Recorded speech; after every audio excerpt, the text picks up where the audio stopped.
Hi everyone, and thanks for joining us at the Product Marketing Festival. Before we start this session, we just wanted to give a big shout out to all of our sponsors, partners, and festival attendees for helping us make this happen. Don't forget to check out our AMA site, both during and after the festival. We've got lots of speakers taking questions after their talks. Enjoy the session. Never thought I'd be giving a talk from this room. I gave the opening keynote at the San Francisco and the Austin summits. Was going to be in Denver as well. Hopefully some point soon we can all meet up in person again, but excited to share some findings today. So I'll get started in about 1 more minute.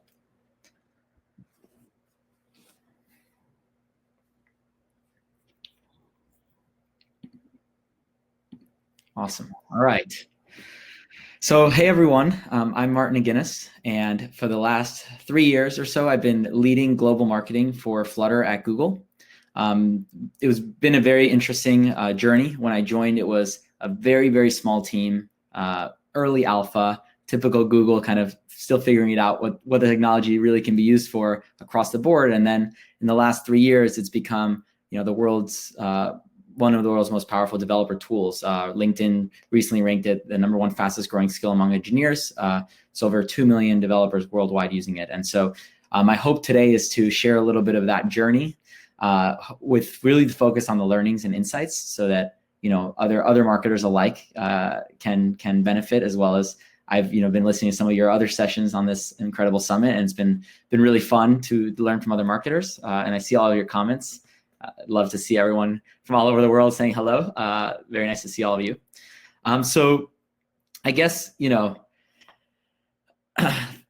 I, in my career, even before Google, I had a few startups and I've had a lot of experience kind of going from 0 to 1, but, in the past I've definitely failed. And I think this is one of those more successful journey stories. And I have a lot of realizations from the journey on the Flutter team that I believe caused it to succeed the way it did. Obviously not just myself, but everyone on the team. And so, one of the interesting things about this tool is it targets developers, which is one of the hardest groups to reach as a marketer. And I'm looking up here because I have a screen, the presentation. So, but developers are very difficult because without zeros and ones, sometimes as a marketer, it can seem hard to attract them or to make developers want to, engage in a product. They're a very kind of no BS type audience. And so I hope, you can apply these lessons to any audience, especially knowing that especially hard to target developers. Great. So let's get started here. So we've all heard the saying that if you build a great product, users will come. But let's be real. This is completely a myth, an urban legend. It's not actually true, right? In 2020, sure, it helps to build great products, but it's really critical to connect them to the right users because they don't always come organically. Sometimes they do, but it's on their own terms or maybe with a bit of luck, but it's also might not be the users you want. So, okay, let's look at this one then. Build a great product and hope users will come. I've used this strategy before, cautiously optimistic, but doesn't always work. So it's definitely not good enough, right? So what's left? Well, Google defines marketing as know the user, know the magic, and connect the two. And many products are great, and they were built with a use case in mind at the time or to make something better. So I'll give you an example. Vine, right? Vine was fantastic at the time, and now it's completely gone. I also used to be a big Google Inbox user, and that's gone as well. And I remember when Blockbuster was absolutely the best. And again, over time with Netflix and other trends, it just went away. So it's really up to us as product marketers to not just build great products for the times, but the right products for the right users. So the way I'm going to structure this presentation is I'm going to talk about, briefly about the product, just so you have a little bit of context and on the users. But I want to focus most of this presentation on the third thing, on connecting them, in the form of 5 tips that are most relevant to products and industries. So, okay, what is my product? Well, let's take a look. To start, I want to share a really interesting fact that we spend 15% of time every day on our phones. Okay, and that's over 10 years of our lives. And this is before, obviously, the COVID era and now this new trend where I can imagine we spend even much more time on our phones and devices, right? Just to give you an idea, 10 years of our lives, 15% of our time every day, 10 years ago, we all had BlackBerries in our hands, right? So that's pretty incredible. But on top of that, you will actually check your phone an average of 52 times a day. So imagine if we also added the time you spend on your laptops and your tablets. So this brings us back to Maslow's hierarchy of needs, right? Some of you know that this poses that we as human beings have psychological needs at the bottom, like food, water, and shelter, and we aspire to reach self-actualization. But a lot of research has shown that there's actually been a shift in this hierarchy to reflect our new reality. And this is what it looks like. Now, obviously it's a silent audience, but I wish I was kidding. I feel like this is actually pretty true. You can even add one more layer, I would think, to this new hierarchy. But the point here is that, everyone's on devices all the time. But still today, there are challenges when you're building apps for these devices. And I'll give you an example. Slack, right? You all use the Slack app with, the awesome Product Marketing Alliance to be able to connect with each other. And I've connected with many of you on Slack. And we use Slack in completely different devices. Sometimes we use it on our browsers. Sometimes we use it on the desktop app or on iOS or on Android. Now, for Slack to actually deliver this experience, they've had to build completely separate code bases and individual users on each of these platforms. But essentially, it ends up looking the same. And so that's where Flutter came in. Google built Flutter because Google realized that, how is it that you have to build the same thing in multiple places to have a fully native result? So what Flutter is it allows you to build all these different experiences on different apps, different platforms for the same app, but it's actually fully native. So you get the best of both worlds. Okay, so that's basically how much I'll talk about the product. The next, I want to talk about our users. Now, what's unique about Flutter is that, as I mentioned, it targets a very hard user to, I think, reach, and a big challenge I had when I joined the team, which is developers. And now when we hear developers, oftentimes people think of someone just sitting on their computer in their basement with no windows, just hacking into government code, right? But that's not at all who developers are. Developers are just like us marketers. They're wanting to solve problems. They want to create solutions, and they want to help others using the best possible tools at their disposal. But that being said, they're a really hard audience to reach for several reasons. They're especially challenging to market to because their switching cost is really huge, right? So they're very tied to the tools and programming languages they use through their life, and not just through habit, but also through emotion. So telling a developer to switch to a new tool can be like telling your friend who's a professional guitarist who's been practicing on her Fender guitar for the last 10 years to switch to a brand new guitar for her upcoming concert, right? Even though the new guitar might claim to have way better sound and way better features, habitually it's just way, way bigger of a sacrifice for that individual to switch. So when marketing to developer audience, oftentimes the typical frameworks need to be recalibrated. So I sometimes joke that if I was doing a great job as a marketer on the team, no one will ever know that there's a marketer on the team, right? So where was this product 2 years ago? Well, it was very, very early. There was really no data of it. Again, very experimental. But now I want to share a quick video that I produced with the team to show you where Flutter has gone ever since. So I'm going to share my screen here. Let's see.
Great.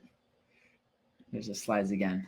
All right. So as you can see, Flutter's gone a long way since those early days, right? I think this might be even a little outdated itself. It's listed in the top 10 tools for developers used by hundreds of millions, if not honestly billions at this point, end users with a lot of the apps. I'm sure many of you have apps that are built with Flutter at this point.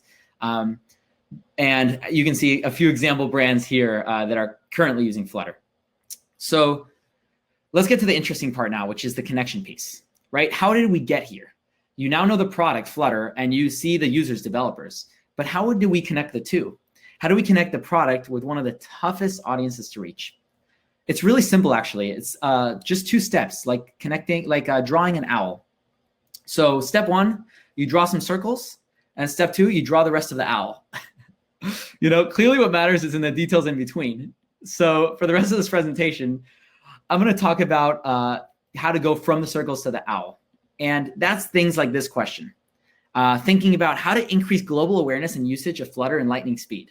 How do we take a product that's used by one brand, Hamilton, the musical, was the first brand to use it, and grow it globally to a framework in record time?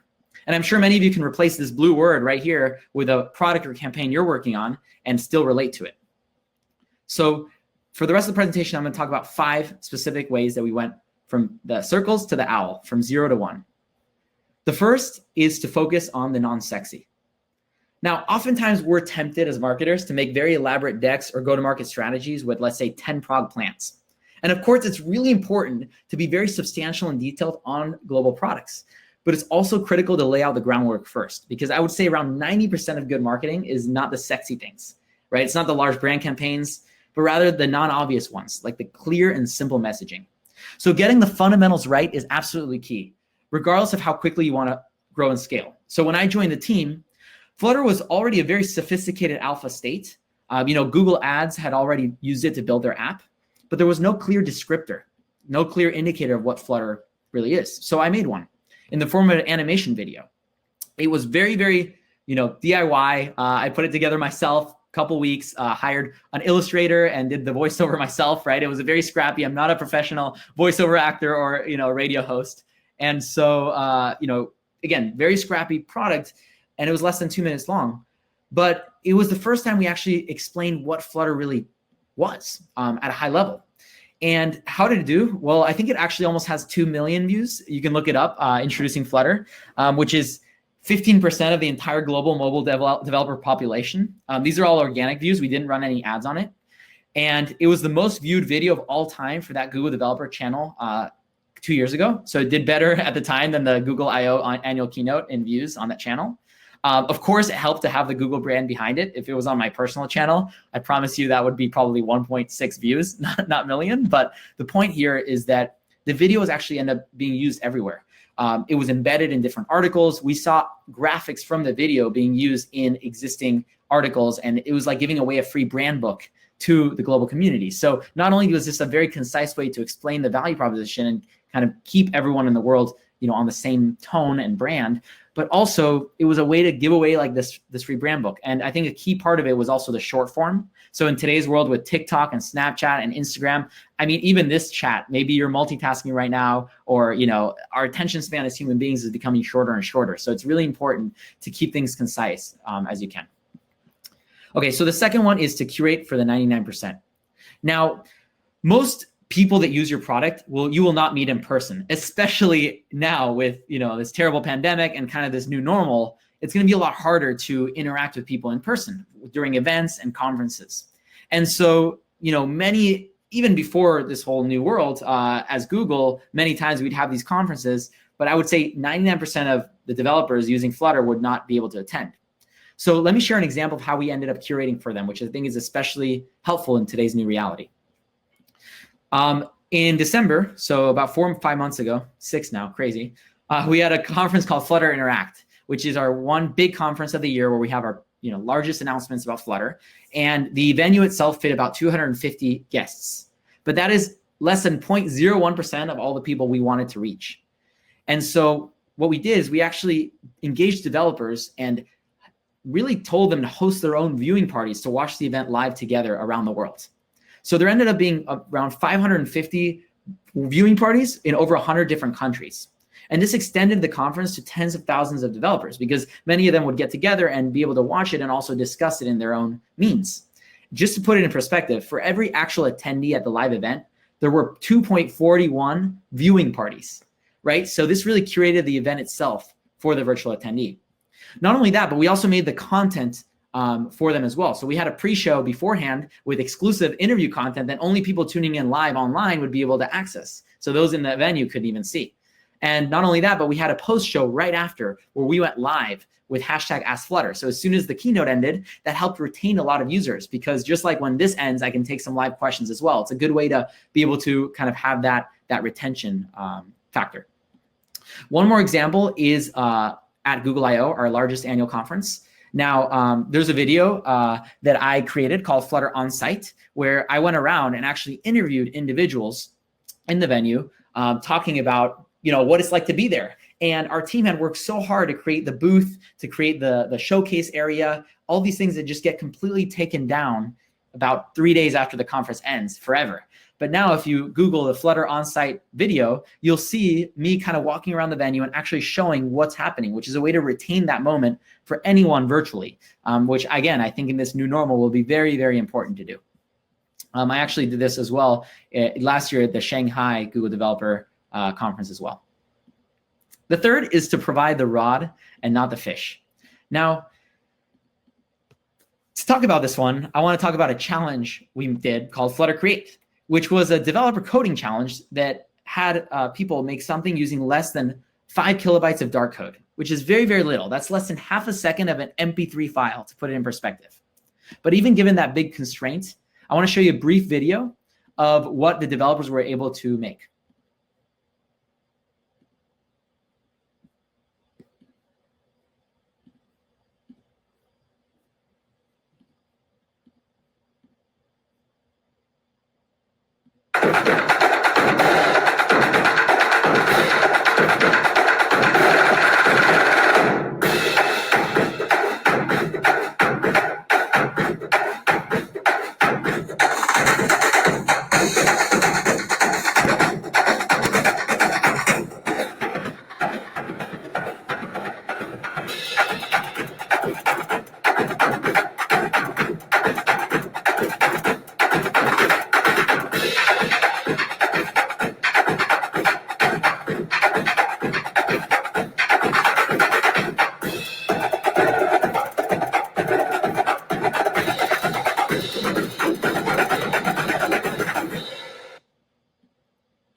I'm always amazed when I see that video because, again, every single one of those asks is made in less than 5 kilobytes of code. So the creativity was pretty outstanding.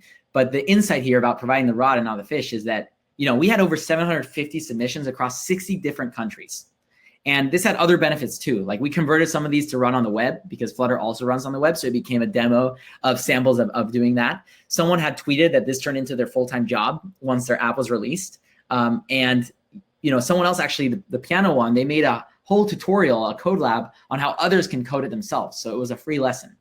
And so what was amazing about this is we really just, to set this up, created the rules and gave them the high-level guidelines. But developers all over the world went ahead and created the content themselves. So you can think about, if you start thinking about other marketing campaigns, what are some of these like fun restrictions or challenges you can put out there to the virtual world and have other people participate in a way that both engages them and they have fun with it, but also allows you to in turn market the product. Now, another interesting point here on the next slide is we had other press opportunities. The grand prize winner of this contest was a self-taught beginner from China who taught himself how to code Flutter just 3 weeks before the contest ended. And he won the $10,000 iMac grand prize. Now, I actually flew out and interviewed him in person a couple years ago when he won this. And it was such a great story that Google decided to tweet it out on the Google-wide handle. So this was a globally known story now that drove so much attention to Flutter because of humanizing kind of that process and this story itself. And so, again, this was never a goal of ours. I mean, obviously it's a goal to get expansion for any campaign you do, but it can have severe benefits when you have this type of challenges associated with press and things of that nature. And we actually had another challenge this year afterwards that was in partnership with the Lenovo Smart Clock, which is, again, creating these clock UI faces, and a very similar result in terms of excitement. Okay, so the fourth one is to form win-win partnerships. Now, many times, you're going to have very important announcements happening in your products. And one of those for Flutter was going beyond mobile. So when Flutter started, it was really mainly for iOS and Android. So you can make one UI that works natively on iOS and Android. And as it progressed, we actually started expanding Flutter to other form factors. So the web, desktop, or embedded. And for that reason, we wanted to not just announce this, but also lead it with a partnership. And so at Google I/O last year, that's exactly what we did. During the keynote, we announced that the New York Times was building their new crossword puzzle, the KenKen puzzle, using Flutter. And this was built for mobile, web, and desktop. And because this is a PDF, the GIF isn't running, but that link on the top left, you can go to it and you can actually play with it right now. You can also go to flutter.dev/showcase. I'll put it here in the chat and check out kind of this one as well as other links that are happening. And again, here's an example of some of those partnerships. So when you're thinking about kind of a new feature, just think about who is a good partner you can lead it with for press and for people to be able to try it out. Finally, and one of my favorites is let them tell your story. So we ran a few campaigns where we asked people about their Flutter story, because I think what's really, really important when you're talking about these products is the developers or the humans behind them. Not just the apps they're creating, but what's their story? Why are they creating them in the first place? And we wanted to make sure that that's shared and that everyone had an equal voice. And so we actually launched a campaign called My Flutter Story, where we had over 100 submissions of people just talking about who they are, where they're from, why they're using Flutter, what excites them. And we ended up running that video as part of our big launch event, Flutter Live, and we announced 1.0. And again, the latency is a little bad, so I won't show it during the presentation, but it's just a very amazing testament at how incredible a product can be when you really put your users first and let them share their voice. And so if you Google #MyFlutterStory, you'll find this video. We did a similar video a year after with how the apps developers are building is actually shaping and helping the world. So whether it's with climate change or identifying accidents and things of that nature. And that video is out there as well. So with that, those are kind of 5 kind of lessons and high-level things that I really took away through this experience on the Flutter team, and that I think is great to think about. And just like with My Flutter Story, I always believe in #PMM story. I think I would have loved to see all of you in person. I know we have a good amount of attendees tuning in, and very grateful for your time here. Really hope that we can connect at some point, and feel free to follow me on Twitter or send me a request on LinkedIn, and hope to stay connected with you. And with that, I'll have an AMA where I can take some questions. But thanks so much for your time today. For the chat, I will post the AMA, which people will be redirected to after the session ends. So if anyone has any questions for Martin, feel free to ask them on the AMA. Okay, do you have any final words, final comments, Martin? Yeah, I mean, most importantly, I know it's a hard time in the world right now, so I just hope everyone's staying safe and healthy, and really appreciative of this PMM community. I think it's a wonderful community of really amazing people. So thanks for the time and for letting me share some of these insights. Absolute pleasure. Thanks very much, Martin. I hope to speak to you soon. Cheers. Bye-bye. Sounds good. Thanks.